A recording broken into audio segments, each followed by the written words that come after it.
é somente bom ou somente mal? Somos luz e sombra. E essa clareza, ela é necessária na vida por uma questão de saúde mental.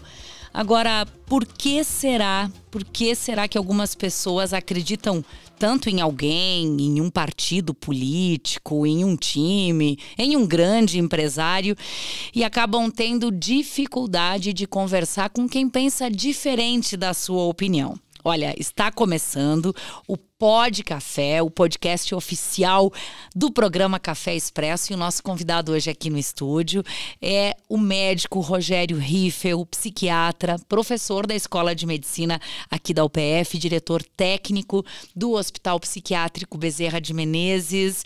Doutor Rogério Riffel, bem-vindo, é um prazer para a gente lhe receber aqui e falar de um tema tão urgente, viu? Muito obrigado, Thaís. Obrigado pela oportunidade. E realmente, né, a gente vive num mundo de polarizações, né? E a gente não sabe se isso é uma coisa que estava latente ou se é uma coisa da modernidade também, do mundo contemporâneo. Mas isso tem uma repercussão emocional, sim.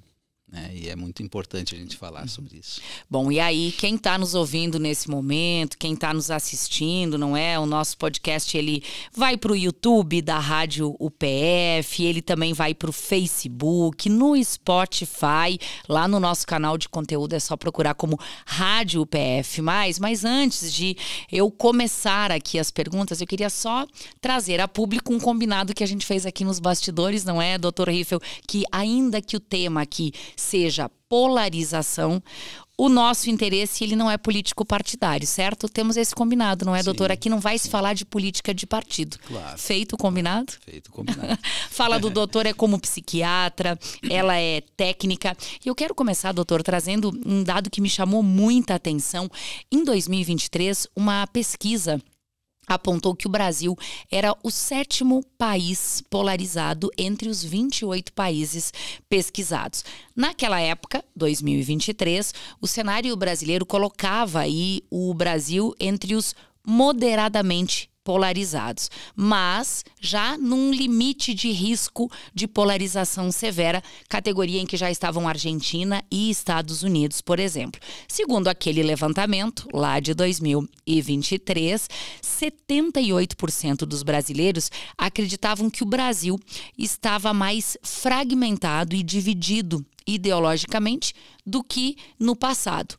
Média global de polarização, segundo esse estudo, 53%. Estatística na época do Brasil, 78%. Então, a primeira pergunta que a gente quer lhe fazer é: o quanto a polarização política impacta a nossa vida? Talvez algumas pessoas nem imaginam que estão sendo impactadas por isso. Me parece assim, Thaís, que a polarização, né, ela corrompe o processo político, né? Então, quando a gente pensa em política, a gente tem que entender que é uma ciência, é uma forma que o ser humano encontrou de dirimir, de reduzir as arestas, né? Poder fazer com que a sociedade funcione melhor. Isso é a política.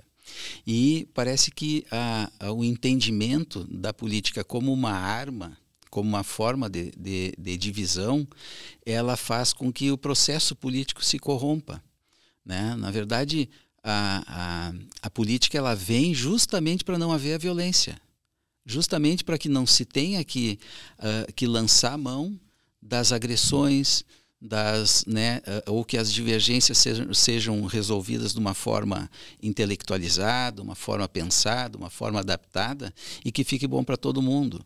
Então, quando se corrompe esse processo político, né, que é uma coisa que não é só do Brasil, é um infelizmente movimento mundial. Independente de que lado esteja, a política ela tem que ser um espaço onde as pessoas possam falar o que pensam, falar como pensam, e ter a receptividade às ideias que se antepõem a ela, né? ou que se contradizem, né? E isso, dentro de um contexto de saúde mental, ela cria uma regressão muito forte no funcionamento humano, né? Aquilo que a gente deveria ter dentro de um mundo adulto, dentro de um mundo de convivência pacífica, de convivência civilizada, passa a ser corrompido pelo processo de polarização, onde as pessoas não se suportam, ou onde as pessoas não suportam a ideia do outro. E isso pode acontecer dentro de casa, pode acontecer em qualquer lugar. Vamos pegar um exemplo para ficar mais fácil. Vamos pegar um exemplo por exemplo, da saúde mental, que é a área que eu trabalho, né? Seguidamente a gente escuta assim: eu sou contra o Bezerra ou eu sou a favor do Bezerra. Hospital psiquiátrico, né? Psiquiátrico. Ou eu sou contra a identidade sexual X, ou eu sou a favor da identidade sexual. Não, mas não tem que ser contra nem a favor. Tem que respeitar? Né? Tem que respeitar. E é justamente poder entender a importância das coisas dentro do seu cenário. Então, o hospital psiquiátrico ele é necessário dentro de um limite, que é um limite muito próprio, que é aquele momento da crise, que é aquele momento da necessidade do atendimento agudo, do alto risco, e depois ele vai ser um meio e o paciente vai para outros meios. Eu não tenho que ser a favor ou contra. Porque no momento em que eu me coloco como sendo a favor ou contra, eu dou uma opinião. E essa opinião, ela vai virar uma imposição. E aí a ciência, tudo aquilo que a sociedade evoluiu até hoje, é jogado no lixo. Bom, conviver num ambiente de trabalho, por exemplo, doutor, para a gente entender e trazer ainda mais exemplos do efeito da polarização na nossa vida. Conviver num ambiente de trabalho com pessoas que politicamente pensam diferente exige muito respeito e exige muito cuidado para que não haja um sofrimento psicológico, certo? Certo. É dentro do contexto do trabalho, dentro do contexto de convivência e da família também. Né? Eu conheço pessoas ou que me relatam situações que quando começa a chegar uma festa de família ou perto de uma data de família, começam a entrar em angústia porque sabem que duas pessoas que têm a tendência à polarização vão se encontrar e vão estragar aquele momento. Poxa vida. E isso é muito sofrimento. E a gente não pode esquecer que no frigir dos ovos, no final das contas, né, quando a gente está muito mal, quem está do nosso lado é a família. Então, aquele irmão, né, aquele amigo, aquela pessoa que sempre foi muito próxima e que de repente por uma mera divergência política ou um mero posicionamento político, ele passa a ser meu inimigo. Só que eu não posso esquecer que o ser humano ele não vive só. Ele não é uma ilha. E nem sempre aquelas pessoas que compartilham da minha polarização são realmente aquelas pessoas que afetivamente estão ligadas a mim. E isso corrompe todo o processo da estruturação emocional. Isso se vê muito presente, doutor, nos últimos anos. Você tem uma caminhada já de alguns anos na psiquiatria, né? Isso é mais frequente agora, esses relatos, por exemplo, de pacientes a família está dividida, não conseguimos mais nos encontrar todos. É mais frequente agora? Sim. A gente percebe muito isso. Já vem um processo de muitos anos. Mas o que a gente percebe assim na saúde é que a pandemia, por exemplo, foi um divisor de águas em muitas coisas na vida do ser humano. E a pandemia ela trouxe, como nós estávamos naquele momento lidando contra ou lutando contra um inimigo invisível e que era letal, as pessoas elas passaram naquele momento a desenvolver crenças. E essas crenças, elas competiam com o pensamento científico. Então, muitas vezes, acreditar ou não em uma substância, em um remédio, em uma magia para resolver aquilo ali, fez com que as pessoas trouxessem aquilo para um âmbito pessoal e essa briga, né, por ser a favor disso ou ser a favor daquilo, né, fez com que as pessoas rompessem relações. Um dos grandes problemas da polarização é justamente esse, né? É o rompimento da relação saudável com o outro, né? Porque no momento em que eu parto de um pensamento que se tu pensa dessa forma, tu é igual, né? E se tu é igual, eu te odeio, né? Eu não consigo enxergar todas as outras qualidades que tu tens, ou aquelas qualidades que eu mesmo conheço, eu passo a desconhecer, né? Ou passo a não enxergar mais, não reconhecer. E isso faz com que as pessoas vão se afastando, né? O processo de afastamento, de sofrimento, ele vai galopar naquele momento. Na pandemia a gente viu isso, né? As pessoas ficaram mais ansiosas, os transtornos de ansiedade aumentaram muito. Natural pela condição que estávamos, Claro. né? Com risco de morte a qualquer momento, Claro, não é? Né? Funcionou como um grande trauma social, um grande trauma mundial, né? A pandemia. E isso fez com que as pessoas se agarrassem de uma forma muito intensa em verdades absolutas. E aí tudo aquilo, né? Então, vamos usar um exemplo assim, né? Por exemplo, os males que o nazismo trouxe naquela época, né? Não, então o nazismo ele acontece na Alemanha, então todo alemão é nazista? Não, não é assim que funciona, né? Ou seja, são coisas completamente diferentes. Uma parcela das pessoas se identificava com aquele tipo de pensamento. O mesmo em relação à própria pandemia, né? Ou seja, como aparece lá na China, então tudo que é chinês é ruim, né? Ou seja, tudo que parte de um pressuposto que uma única característica se torna a característica do todo, vai ser uma situação ruim. E isso, por exemplo, para a juventude, para as crianças, é muito difícil. É a mesma coisa que eu, por exemplo, criar o meu filho, né, colorado, mas tu não pode ser amigo de gremistas, né? Não. Os gremistas estão aí, é justamente a beleza do nosso estado, é justamente a gente conseguir conviver em harmonia, né? E também poder ter um lado aonde eu torço, aonde eu fico feliz, e poder compartilhar isso com o outro lado também. Porque um não existe sem o outro. Com certeza.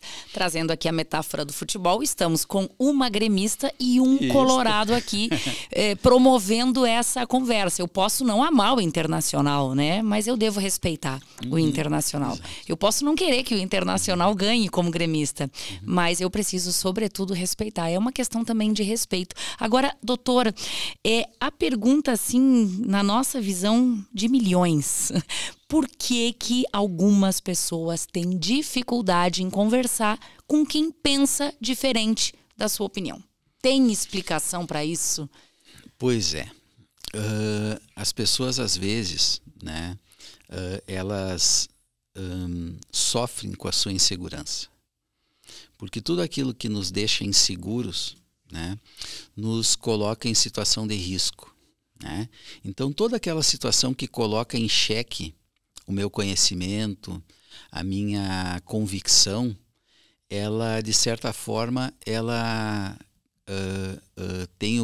gera o risco de eu perder aquela carapaça de poder, de conhecimento, né?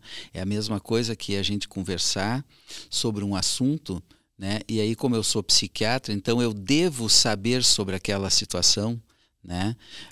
E eu, às vezes, não sei, porque... Ninguém é o detentor do conhecimento total. Então, começa por uma insegurança? Começa por uma insegurança. A insegurança, ela faz com que a pessoa se agarre a dogmas rígidos, né? A dogmatização rígida, ela é uma forma que as pessoas têm de ter verdades absolutas e não se sentir colocados em xeque. Então, né, isso diferencia, por exemplo, né, o conservador do reacionário, né? Ser conservador é um posicionamento. Ser reacionário é mais do que esse posicionamento com uma atitude opressora. Então, existe um limite para essas questões. Então, quando tu te torna reacionário, quando tu te torna radical, tu não consegue mais te livrar daquela insegurança de ser colocado em xeque. E aí tu blinda toda a possibilidade que alguém tem de questionar o que tu pensa. E isso é importante. Vamos para um exemplo de família, por exemplo. O adolescente, ele é questionador. E os adolescentes hoje em dia, eles têm um acesso à informação muito maior do que a gente tinha na nossa época. Então, o adolescente, ele não aceita mais, e com razão, ele não aceita mais o não porque não. Ele aceita o não porque tal coisa. Aí ele pode metabolizar essa informação e ele vai aceitar ou não. No momento em que eu sou um pai, né, que eu imponho, né, o não porque não, eu passo a polarizar a minha própria casa. Porque aí ele vai ser um adversário. Ele não vai te enxergar como uma pessoa que está ali para conseguir ajudar ele a desenvolver.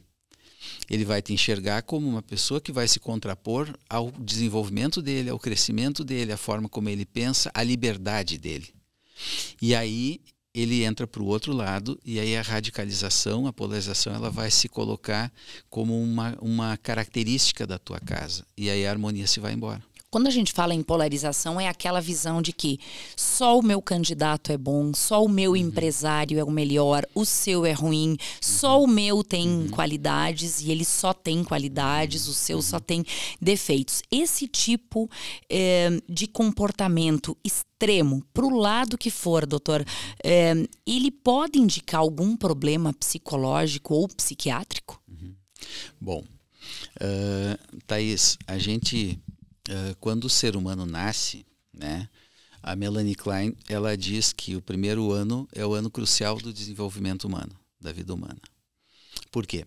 Porque no primeiro ano, o bebê, a criança, ela vive todas as experiências que ela vai viver o resto da vida dela.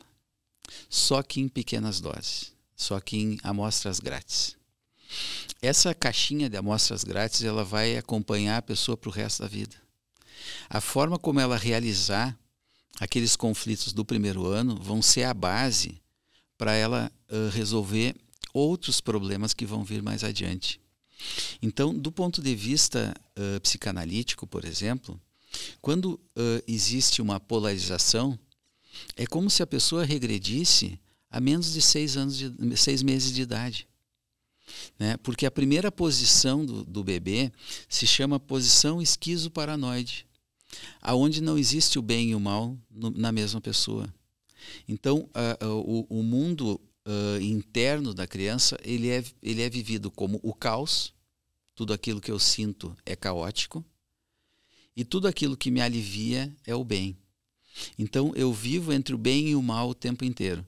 Quando eu tenho fome, por exemplo, o seio me aquece, me acalma, mas quando eu desejo aquele seio porque eu estou com fome, né, e ele não vem, ele é o seio mau.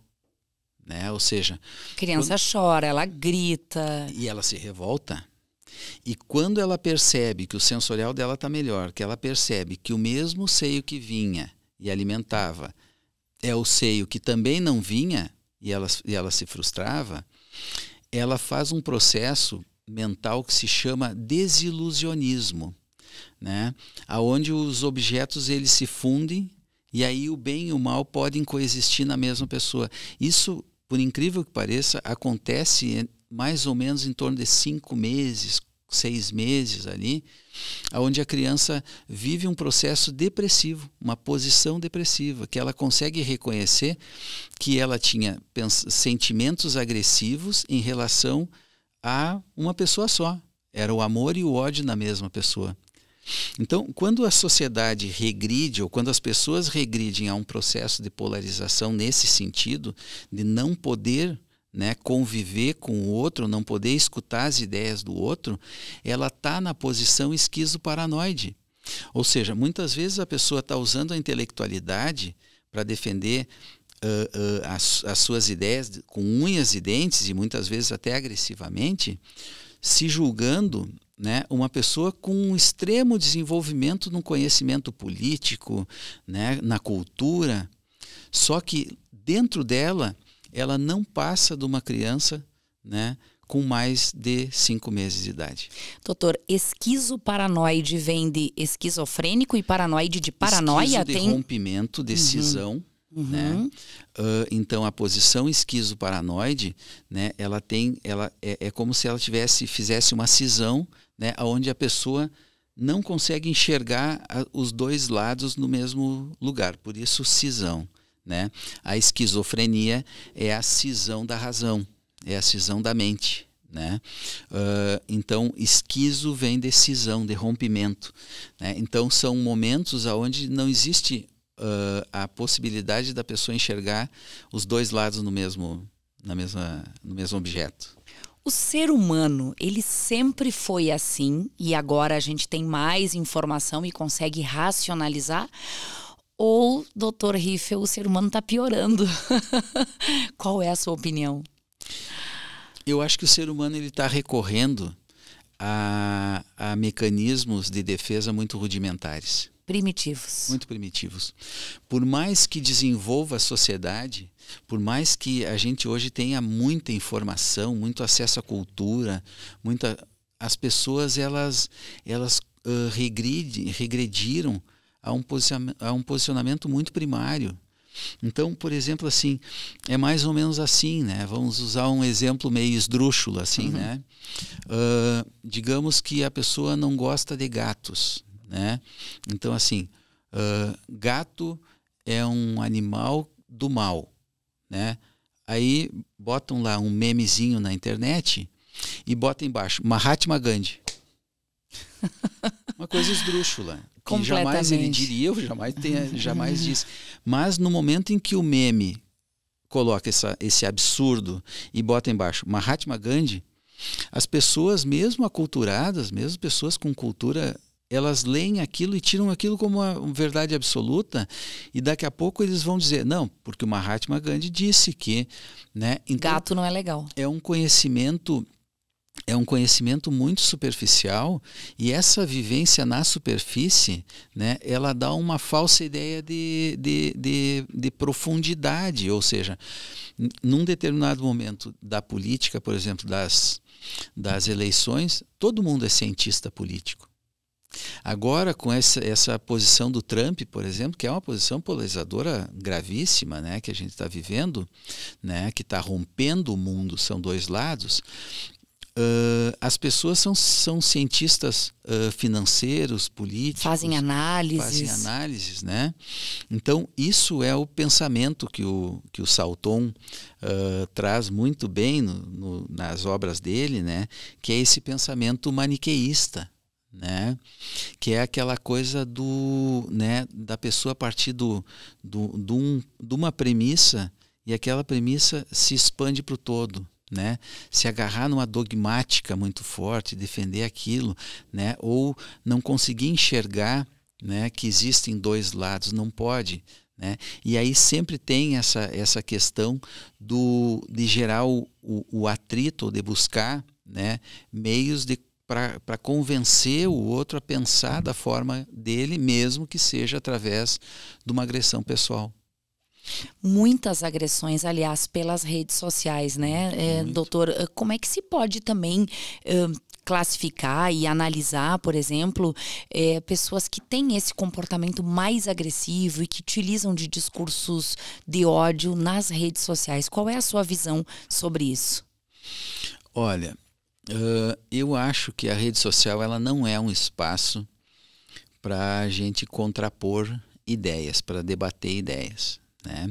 Eu acho que a rede social ela tem uma liberdade, ela gera uma liberdade, e isso é muito bom, porque a liberdade ela tem que ser salutar, mas eu acredito que a rede social ela não seja um espaço para que hajam momentos de discussão, né? De contraposição de ideias de forma violenta, de forma agressiva. Tem um limite para tudo. Eu não preciso concordar com aquilo que eu estou vendo. Eu posso até dizer, eu não concordo com isso, ponto, né? Ou não é a minha forma de pensar. Mas eu tenho que aceitar o direito da pessoa expor o seu pensamento, mas eu tenho que entender que aquilo é uma discussão que ela vai gerar uma repercussão e uma compreensão completamente diferente. As pessoas, às vezes, através da rede social, elas dizem coisas que, se fosse pessoalmente, não diriam. Com toda certeza. Né? E isso é um processo onde as pessoas se escondem atrás daquela rede, daquele anonimato, né? Que não é anônimo. Entende? Então, eu entendo assim que a rede social ela vem, claro, para cooperar e para ajudar, porque é um processo que a gente não pode mais voltar atrás, né? E eu acho que muitas pessoas que tinham belas ideias, né? Mas que não tinham o seu espaço na rede social, se democratiza isso. Na rede social as pessoas têm esse espaço, né? Se falava na década de 60 ali, né, que a praia era o local mais democrático, porque na praia todo mundo era igual. O pobre, o rico, todo mundo usava aquela mesma roupa, daquela mesma forma, todo mundo usufruía daquele espaço. Então, esse seria né, naquela época, né, para aquele momento histórico, seria o local mais democrático que existia, principalmente no Brasil, né? Então, essa percepção a gente também tem que ter. Talvez a rede social seja a nossa praia, né? Mas a gente tem que respeitar alguns limites, né, para que a gente não extrapole isso e se torne ofensivo, né? Então eu tenho uma certa preocupação, assim, por exemplo, eu atendo muito jovem, né? Então a gente, por exemplo, vou usar um exemplo muito claro, assim, relacionado à doença psiquiátrica. A gente sabe que um grande problema hoje em dia é tanto o suicídio quanto a automutilação. São coisas muito, muito graves e é um fenômeno que tem acontecido muito na nossa sociedade. Existem comunidades, existem grupos, existem identificações nas redes sociais para pessoas que tem essa tendência à automutilação. Então, por exemplo, se a gente colocar hoje na internet ali, né, qual é a forma mais eficaz de se matar? Tu vai ter uma resposta. Mais de uma, provavelmente. Tal remédio, que dose eu devo usar para morrer? Vamos partir do princípio muito simples. Que a pessoa que fez e que tem a certeza de que isso acontece, ela já morreu. Ou seja, não é ela que está operando aquilo ali. Quem está operando aquilo ali é um matador serial. Quem está operando essas informações, quem está operando esses grupos de identificação do suicídio, não é um suicida. Ele é um serial killer. Ele é uma pessoa que se alimenta do suicídio do outro. Da vulnerabilidade Do outro, né? Da mutilação do outro. Então a gente tem que entender, né? E aí tem uma relação muito própria com a nossa natureza, né? Nós humanos, nós somos animais e somos animais carnívoros. Nós estamos no topo da cadeia alimentar. Então nós naturalmente temos o nosso instinto predatório, por mais civilizados que a gente tente ser, né? O nosso instinto predatório, ele ainda existe. E isso nós conseguimos mediar, de certa forma, com a nossa educação, com a ética, né, com uma dogmática muitas vezes religiosa que muitos têm, e que isso é uma coisa boa na vida das pessoas, né? Mas a gente não pode esquecer que tem uma percentagem pequena dos seres humanos que são mais predadores que outros. Esses são os psicopatas. E os psicopatas, eles convivem no nosso meio. Então, que são pessoas que não têm empatia, que lá naquela época do primeiro ano de vida não sentiram remorso, não sentiram culpa, nunca conseguiram enxergar o bem e o mal na mesma pessoa. Sempre polarizaram a seu favor. Então, essas pessoas que tiram proveito, né, e que acabam, de certa forma, se alimentando disso, eles são as pessoas que estão operando aquelas redes e se alimentando da morte dos outros. Impactante lhe ouvir. Doutor, eu vou lhe pedir agora para abrir o consultório aqui no meio do nosso podcast, tá? E nos trazer algumas orientações, de alguma forma a gente poder contribuir com quem está nos acompanhando. O que você diria para as famílias que estão com relações cortadas por questões políticas, religiosas, de ordem do futebol, enfim, famílias que estão divididas? Que mensagem importante é essa a ser dita a essas pessoas? Olha, eu acho que uma vez eu escutei um professor, né, numa orientação, que ele disse o seguinte, ele disse, olha, o ser humano ele pode se tornar melhor até o último suspiro. Ali é a última possibilidade que tu tem de melhorar. O que aconteceu antes, naquele momento da despedida, não importa. Né? O que aconteceu antes, né, é passado. Agora, se o teu momento for um momento de arrependimento e tu conseguir, né, olhar para aquela pessoa que tu magoou ou pensar naquela pessoa que tu magoou e te arrepender do que aconteceu, tu já te tornou um ser humano melhor para morrer. Né? Então, isso é muito importante, assim, porque resgatar essas relações, passar por cima dessas diferenças, né? Ou seja, imagina só, eu tenho um irmão, né? E esse irmão me é muito querido. A gente viveu a mesma realidade, tivemos os mesmos pais, a mesma história, os mesmos sofrimentos. E num determinado momento a nossa vida se distancia um pouco, só que a polarização nos tornou inimigos, né? Mas lá na minha caixa preta, lá no fundo das minhas memórias, né, eu tenho lembranças boas com essa pessoa. Do tempo que a gente jogava junto, que a gente brincava junto, que a gente aprontava junto, né? Só que eu estou impedido de resgatar isso porque uma barreira política, uma barreira dogmática, uma barreira religiosa, uma barreira de posicionamento ou de identidade sexual nos afastou.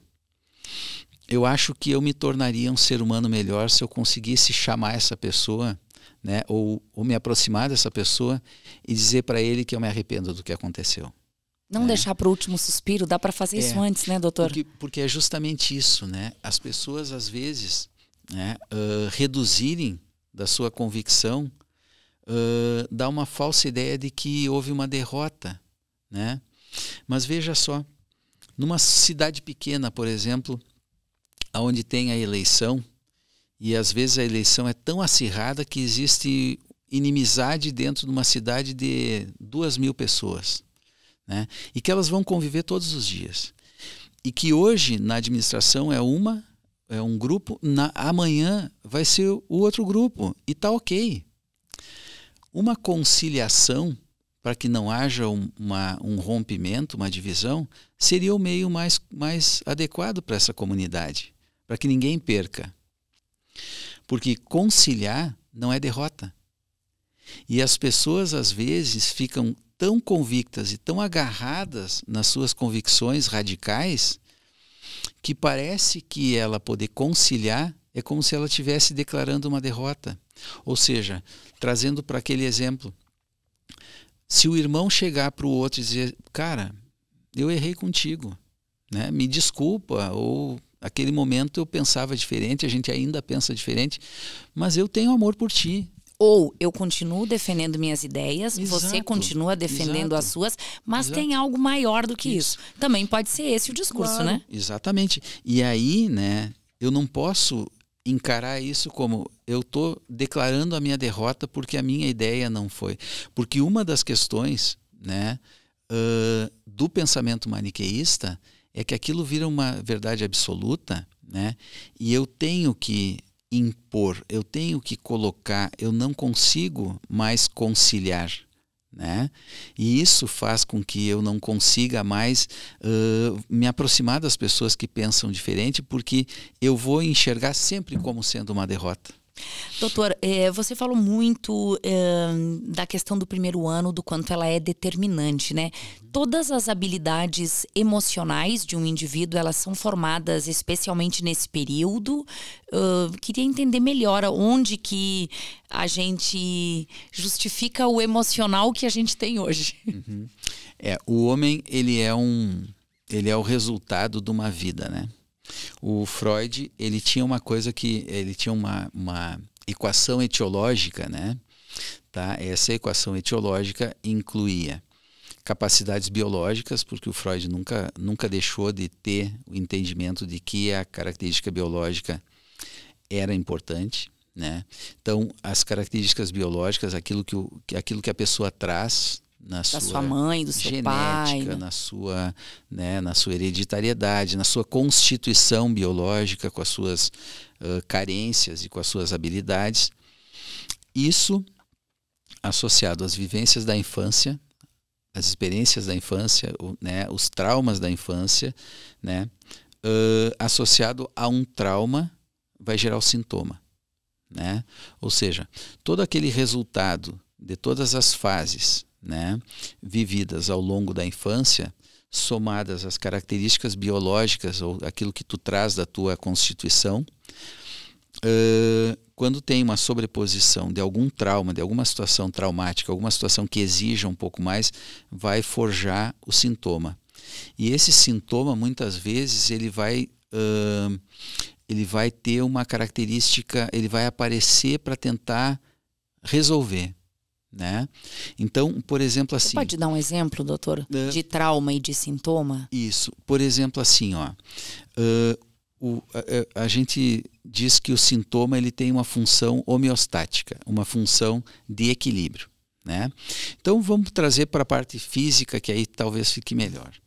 Quando eu começo a ter um aumento de pressão, uma resistência periférica, quando eu começo a ter uma dificuldade maior de suprir a minha demanda circulatória, o meu coração ele começa a ficar forte, ele começa a aumentar a musculatura. Esses são os primeiros sinais de que está começando a descompensar, mas ele descompensa fazendo musculação. Ele fica mais redondinho, mais bojudinho, mais forte, para depois ele perder a elasticidade e aí ele dilatar, né? E aí ele perde a contratibilidade. O mesmo acontece no emocional. A gente vai ter o sintoma como uma forma de denunciar que algo está desequilibrado dentro do meu organismo. E o sintoma ele vem para tentar neutralizar, ou seja, eu posso ter um trauma, ter um problema, e aí eu posso hipertrofiar, que nem o meu coração, eu posso ficar mais forte e ter a falsa ideia de que eu estou mais forte para resolver os problemas. Mas se eu não resolver, né, as demandas, ou se eu não reorganizar essas demandas, muito provavelmente mais adiante esse sintoma ele já não vai mais ser essa tentativa de resolver o problema, não vai mais ser eficaz. E aí o sintoma fica mais grave e eu adoeço. Com uma depressão, com uma ansiedade, uma síndrome, uma psicose, síndrome do pânico. Isso. Então, sempre o início, né, do processo é uma tentativa maluca que o nosso organismo faz de tentar reconciliar, de tentar reorganizar as coisas. Porém, chega num determinado momento que isso sai do controle e aí vem a doença, né? Então, muitas vezes a gente diferencia isso, né, por exemplo, dentro da personalidade, né, os traços, né? Tem pessoas que têm traços, ou seja, eu sou mais organizado, eu sou mais metódico. Bom, eu tenho traços obsessivos, que a gente chama de anancásticos, mas isso é conciliável com a minha vida. Eu vou conseguir trabalhar, vou conseguir me adaptar, inclusive para algumas coisas vou ter uma habilidade muito maior, porque eu sou mais organizado, porque eu tenho uma tendência a ser mais detalhista. Isso pode vir a meu favor, isso é uma característica, isso é um traço. Quando esse traço ele passa a ter, né, uma predominância na minha atitude, na minha vivência, que impossibilita, ou seja, eu começo a ser tão obsessivo que eu fico inconvivível. Em sofrimento. Que eu fico isolado. Eu não consigo mais no meu trabalho conciliar com os meus amigos, com os meus colegas, com os chefes, porque eu sou tão obsessivo que eu crio problemas o tempo inteiro e que eu sofro com isso o tempo inteiro. Aí eu passo dos traços para o transtorno. E aí precisa de ajuda. E aí é um problema. Aí é um problema médico, né? Bom, também. Ainda com o seu consultório aberto, tá, doutora, aqui pra gente nesse podcast. O que nós poderíamos ouvir para quem deseja melhorar suas habilidades sociais e emocionais, tendo em vista a polarização do mundo atual, tendo em vista o mundo do trabalho, esse mundo que mudou tanto da pandemia para cá? Por onde a gente começa a melhorar? Olha, eu acho que a melhora ela vai acontecer a partir do momento em que as pessoas começarem a entender que o meu direito vai até onde começa o teu. Entende? Ou seja, eu não posso ser a favor da homossexualidade. Eu não posso ser a favor da transexualidade. Eu não posso ser a favor e nem contra. Por quê? Porque isso não me compete. Isso não me compete, é a vivência de cada um. Então, no momento em que o homem conseguir entender, né, que o direito dele vai até onde começa o direito do outro, né, as coisas começam a melhorar. O grande problema é que muitas vezes a condição atual da nossa sociedade ela nos induz a ter um posicionamento polarizado, a nos posicionarmos, né? Então, por exemplo, vamos pensar o exemplo do direito, né? O direito é uma ciência, né? E é uma ciência que ela, né, coopera para o equilíbrio da sociedade, né? Que não é absoluta. Que não é, mas, né, ela tem algumas questões que são as leis, né? O Brasil é dos poucos países que lei pega ou lei não pega, né? É meio estranho isso, porque lei existe, não tem pegar ou não pegar, ela existe ou não existe, né? Seria só cumprir. Exato, seria só cumprir. E o ideal do mundo seria um mundo sem ter o direito, né? Por quê? Porque o direito ele parte, né, das divergências. Eu tenho uma divergência econômica contigo, eu tenho uma divergência de prestação de serviço, de direitos, né, contigo, eu resolvo contigo e eu não preciso de um advogado, né? O problema é que esse seria o ideal dos mundos, e esse ideal dos mundos é utópico. Seria perfeito. É utópico. Então, me parece assim que a sociedade ela se aproxima de uma melhora no momento em que ela também se aproxima dessa harmonização, né? Tem alguns conceitos interessantes assim. Um dos conceitos interessantes do ponto de vista filosófico é o conceito de beleza. O que é a beleza? Beleza nem sempre é o que é bonito aos olhos. Beleza, ela pode ser, e possivelmente ela esteja mais forte na harmonia. Aquilo que é harmônico é mais belo, né? E não aquilo que salta aos olhos. O que salta aos olhos pode ser bonito, mas nem sempre é harmônico. Então, quando a gente consegue entender, né, que as diferenças são a grande sacada da humanidade, ou seja, eu ser diferente de ti é que transforma a humanidade melhor, né? Ou seja, os diferentes eles são necessários, né? Imagine um mundo onde só se pensa de uma forma, onde só se vive de uma forma, né? Não, o mundo ideal é o mundo de pessoas que têm diferenças, porque é a diferença que faz com que a roda ande para frente, né? Então, eu acredito que o mundo só teria uma chance, ou teria, dentre muitas chances, acho que não é só uma, mas dentre muitas chances, né, o mundo podendo enxergar que a diferença não é um problema, né, podendo enxergar, né, que eu parto do princípio que um ser humano, por exemplo, não tem que aceitar o outro. Eu tenho um filho que pensa assim, ou que é assim, eu tenho um sobrinho, mas eu aceito. Não, já começou errado. Porque no momento em que um ser humano tem que colocar que ele aceita o outro, ele já se coloca numa posição de superioridade.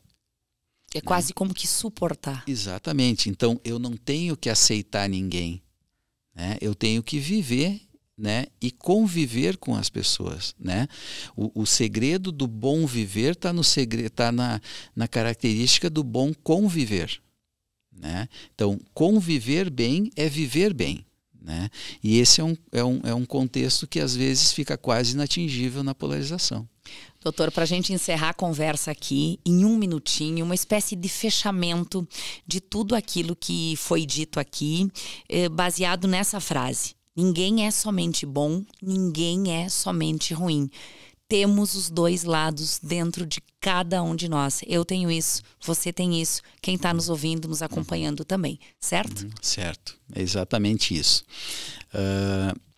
Tem um livro que eu li há uns tempos atrás, eu uso às vezes até para aulas, que se chama Homens Maus Fazem o que Homens Bons Sonham. Né? É um livro, eu fiz formação em psiquiatria forense, né? Fiz especialização, e esse foi um livro que eu tive interesse em ler e tal, e é muito interessante assim, né? Dentro de um contexto muito maior, claro, mais do autor, mas o que eu consegui tirar para mim é justamente isso, né? Por exemplo, eu acho horrível pessoas que pensam, né, pessoas que gostam de filme de terror. Bom, tu pode não gostar de filme de terror, mas tu não pode achar horrível pessoas que gostam de filme de terror, né? Porque isso não é um direito teu. E vamos usar o filme de terror como um exemplo, né, pertinente a isso. Às vezes, uma pessoa que assiste filme de terror, ela está realizando questões inconscientes de agressividade, por exemplo, numa dimensão de fantasia. E isso não necessariamente seja totalmente ruim, né? Ou seja, isso vai de cada um, do como cada um. Eu me angustio com filme de terror, sendo bem sincero, eu não gosto, né? Não me sinto bem. Mas eu tenho pacientes que gostam de filme de terror e que nessa vivência, né, da fantasia lúdica do filme, né, muitas vezes eu percebo, óbvio que é uma questão de quem está analisando a situação, eu percebo que aquilo não faz mal, não.